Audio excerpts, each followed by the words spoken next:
This recipe does require a little bit of washing, and washing herbs this way is the easiest because all the sand will just sink to the bottom.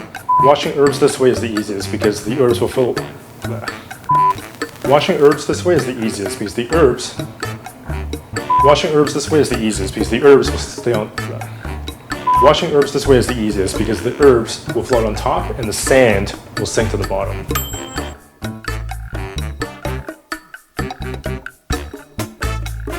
Cold brew coffee. It sounds so... Cold brew coffee. It sounds incredibly difficult to make. Cold brew coffee. It sounds extremely difficult to make, but it is... What? Cold brew coffee. It sounds so complicated to make, but it is one of the easiest recipes. The thing I love about this recipe is that you can make it overnight. Now the one thing that you do... One of the things I love about this recipe is that you can make this ahead of time. One of the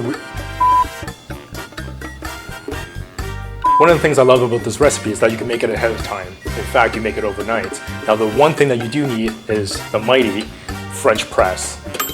Cold brew coffee. It sounds extremely difficult to make, but it is one of the easiest recipes.